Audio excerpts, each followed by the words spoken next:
বর্তমানে যারা কলকাতা বিশ্ববিদ্যালয়ের আন্ডারে first semester journalism and mass কমিউনিকেশনের স্টুডেন্ট আছো অনার্স এবং জেনারেল, তোমাদের আজকে এই ভিডিওটাতে সম্পূর্ণ সিলেবাস, প্রিভিয়াস ইয়ারের প্রশ্ন এবং 2025 সালের তোমাদের ইউনিভার্সিটি এক্সামের জন্য গুরুত্বপূর্ণ কয়েকটি সাজেশান প্রশ্ন তোমাদেরকে বলে দেব।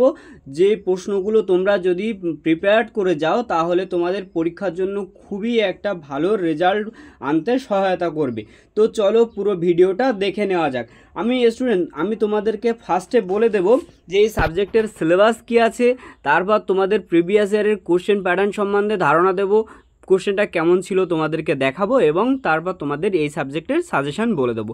তো ফার্স্টে চলো তোমাদের সিলেবাসটা একটু দেখে নেওয়া যাক। সিলেবাসটা যারা জানো না তাদেরকে একটু দেখিয়ে দিই যে এই সিলেবাসে এটা কিন্তু তোমাদের ইউনিভার্সিটির যে ওয়েবসাইট সেখান থেকে আমি ডাউনলোড করেছি, ঠিক আছে। এখানে দেখো ফার্স্টে আমি তোমাদের অনার্সের সিলেবাসটা একটু দেখাই। অনার্সের সিলেবাসটা একটু কী আছে সেটা একটু দেখানো। এটা কিন্তু তোমাদের 4 ইয়ার ডিগ্রি কোর্সের তোমাদের অনার্সের সিলেবাস। এখানে দেখো ফার্স্ট সেমিস্টারে তোমার CC1 যে সাবজেক্ট আছে এখানে তোমাকে পড়তে হচ্ছে কি না, যে basic of journalism and mass communication, ঠিক আছে। এখানে তোমার মোটামুটি 3 ক্রেডিটের একটা পেপার, হ্যাঁ। তো এটা তোমার অনার্সের পেপার। এই অনার্সের পেপার আর তোমরা যারা জেনারেল কোর্সে ভর্তি, জেনারেল সাবজেক্ট হিসাবে তোমাদেরকে CC1 journalism and mass communication সাবজেক্টটি আছে। তোমরাও দেখো যে তোমাদের 3 ইয়ার্সের ডিগ্রি কোর্সে তোমাদের এখানে কিন্তু সেমিস্টার 1 অর্থাৎ CC1 তোমাদের এই সিলেবাসটা আছে। সিলেবাসটার নাম কি, যে basic of journalism and mass communication, ঠিক আছে। তো তার মানে বুঝতে পারছো যে তোমাদের দুজনের কিন্তু সেম সিলেবাস, ঠিক আছে। তো যেহেতু অনার্স আর জেনারেলের সেম সিলেবাস তাই সাজেশনটা কিন্তু সেম হবে। হয়তো প্রশ্নটা একটু 10 মার্ক 5 মার্কে ঘুরিয়ে আসবে, কিন্তু সিলেবাস আর যেহেতু এক তাই সাজেশন কিন্তু সবার জন্য এক। তো আমি তোমাদেরকে এবার দেখিয়ে দিই যে এই সাবজেক্টের আগামী বছরে কেমন প্রশ্ন এসেছিলো। আগামী বছরের বাংলা ইংলিশ ভার্সানের দুটো ভার্সানেরই প্রশ্ন আমার কাছে আছে। এটা দেখো 2023 সালের প্রশ্ন।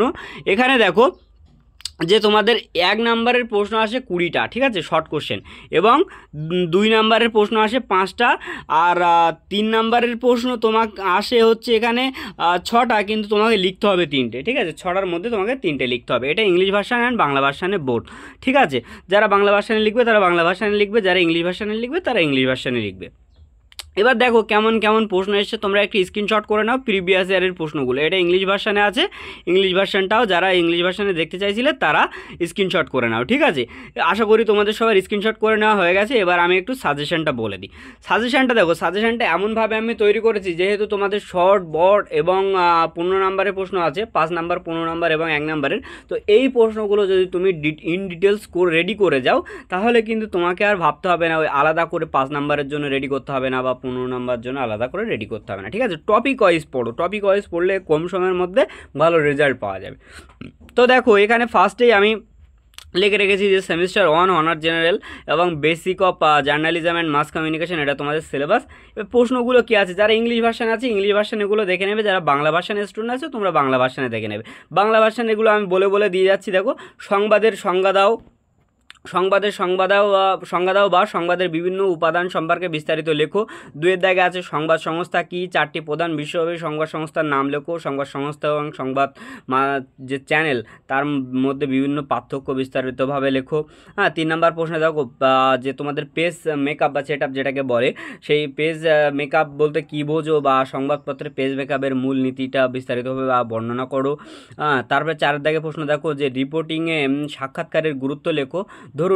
ধরো যে তোমাকে কোনো একটা বিশ্ববিখ্যাত ক্রীড়া তারকা তার সাক্ষাৎকার নিতে বলা হচ্ছে। তো সাক্ষাৎকার নেওয়ার আগে তুমি কেমনভাবে প্রস্তুতি নেবে বা কোন প্রশ্নগুলো তাকে তুমি করবে, ঠিক আছে। এই ধরনের প্রশ্নগুলো কিন্তু তোমাদের আসার চান্স বেশি, হ্যাঁ। তাই এই ধরনের প্রশ্নগুলো কিন্তু তোমরা রেডি করে ফেলবে। তারপরে দেখো যে সংবাদপত্রে বিভিন্ন ধরনের শিরোনাম লিখতে হয়, ঠিক আছে। তো বিভিন্ন ধরনের শিরোনামগুলো লেখার মূলনীতিও আলোচনা করো বা শিরোনাম কীভাবে লিখতে হয় সেটা ব্যাখ্যা করো, ঠিক আছে। 5-এর দাগের প্রশ্নটা। 6-এর দাগের প্রশ্ন দেখো যে সংবাদের বস্তুনিষ্ঠা কাকে বলে, বস্তুনিষ্ঠার সংজ্ঞা দাও। এই প্রশ্ন কিন্তু মোস্ট ইম্পর্টেন্ট আছে, ঠিক আছে। বস্তুনিষ্ঠার যে অর্থ সেটা সত্যবাদিতা, এটা তোমার যুক্তি সাপেক্ষে উত্তর দাও। বা বস্তুনিষ্ঠা অর্থ সংবাদের সংবাদের মূল্য নাকি সংবাদের উপাদান, এটা তোমার যুক্তি দিয়ে বোঝাও। ঠিক আছে, এই ধরনের প্রশ্ন কিন্তু আসে। তো ইংলিশ বাংলা আমি সমস্তভাবে রেখেছি, তোমরা স্ক্রিনশট করো অথবা লিখে নাও। ঠিক আছে, যোগাযোগের সংজ্ঞা দাও, যোগাযোগের বিভিন্ন কাজ কী, যোগাযোগের মৌখিক ও অমৌখিক প্রভাব তুলনা করো এবং সমালোচনামূলক বিশ্লেষণ করো।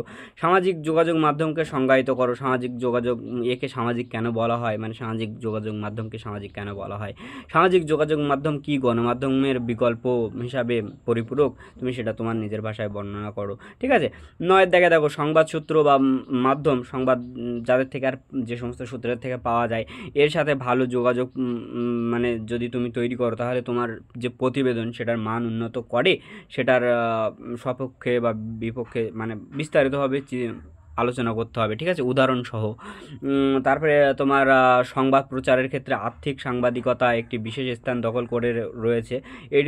এটি হচ্ছে তোমার কি মনে হয় যে বাজার অর্থনীতির কারণে নাকি অর্থ সম্পর্কে মানুষের সচেতনতার কারণে? এই ধরনের প্রশ্নগুলো কিন্তু মোস্ট ইম্পর্টেন্ট, যেগুলো ডেসক্রাইবলি তোমাকে একটু টপিকগুলো বুঝে পড়তে হবে। ঠিক আছে, তো তোমাদের যাদের বিভিন্ন একাধিক সাবজেক্ট আছে ফার্স্ট সেমিস্টারে, তোমরা জানো যে আমাদের এই চ্যানেলে আমি কিন্তু বিভিন্ন সাবজেক্টের সাজেশন ভিডিও দিয়ে থাকি এবং নোটস, পেইড নোটস এবং ফ্রি নোটস দিয়ে রাখি। ঠিক আছে, তো এই সাবজেক্টের ফ্রি নোটস নেই, ফ্রি নোটস হয় না, কারণ এই সমস্ত সাবজেক্ট খুব ভাইটাল সাবজেক্ট হয়। ঠিক আছে, কেউ যদি ইংলিশ বাংলা ভার্সানের পেইড নোটস যদি এই জার্নালিজম সাবজেক্টের ফার্স্ট সেমিস্টারে সিসিওনে নিতে চাও, তাহলে আমাকে তোমরা ভিডিওর কমেন্ট বক্সে কমেন্ট করবে, আমি আমার কন্ট্যাক্ট ডিটেলস দিয়ে দেবো। ঠিক আছে, আর যদি কোনো ইনফরমেশন জানার থাকে অবশ্যই ভিডিওর কমেন্ট বক্সে কমেন্ট করে জানাবে। তো চলো নেক্সট প্রশ্নটা দেখে নেওয়া যাক। যে 11 নম্বরের প্রশ্নটা দেখো, যে সংবাদ লেখার যে ফিচার লেখার যে ফরম্যাট সেটা তোমার বর্ণনা করো। ঠিক আছে, বা সেই যে ফরম্যাট লেখার বিন্যাস, এই দুটো কি আলাদা, মানে সংবাদ লেখার চেয়ে ফিচার লেখার যে ফরম্যাট এটা কি আলাদা, সেটাই বলছে। ফিচার লেখার বিন্যাসের মূল নীতিগুলো কি কি, উদাহরণসহ তোমাকে বলতে হবে। ঠিক আছে, তারপরে 12 দেখো, তুমি কি মনে করো যে কলম ব্যক্তিগত সাংবাদিকতার প্রতিফলন, বা যারা কলামিস্ট আছে তারা পত্রিকার নীতি থেকে কি আলাদা হতে পারে? এই ধরনের প্রশ্নগুলো কিন্তু একাধিকবার প্রতি বছর ঘুরিয়ে ফিরিয়ে আসে। ঠিক আছে, আর 2023 সালের যে প্রশ্নগুলো দেখালাম ওই প্রশ্নগুলো কিন্তু তোমরা একটু করে নেবে, কারণ ওই প্রশ্নগুলো আমি সাজেশনের মধ্যে আর রাখিনি, ওই প্রশ্নগুলোও কিন্তু ইম্পর্টেন্ট। ঠিক আছে, যারা 25 সালে পরীক্ষা দেবে, 23 সালের সিলেবাস এটা, তো 22 সালের সিলেবাস, কিন্তু 23 সালে ফার্স্ট পরীক্ষা দিয়েছিল, তো 23 সালের প্রশ্ন কিন্তু আবার রিপিট হতে পারে ঘুরিয়ে ফিরিয়ে। ঠিক আছে, তো 23 সালের প্রশ্নগুলোও দেখে নেবে সাথে, এইগুলো তো মোস্ট ইম্পর্টেন্টলি আমি বলে দিচ্ছি। 14 দেখো, ফটো সাংবাদিকতা কি, বা একটা মানে যারা ফটো জার্নালিস্ট, ঠিক আছে, একজন ফটো সাংবাদিকের কী কী গুণাবলী থাকা প্রয়োজন, বা সংবাদপত্রের ছবির ব্যবহারের প্রয়োগ ক্ষেত্রে এর প্রাসঙ্গিকতা আলোচনা করো। ঠিক আছে, বা 15 দেখো, বিভিন্ন ধরনের যোগাযোগের প্রাপকদের সংখ্যা বিবেচনা করে উপযুক্ত উদাহরণসহ বিভিন্ন ধরনের যোগাযোগ সম্পর্কে আলোচনা করো।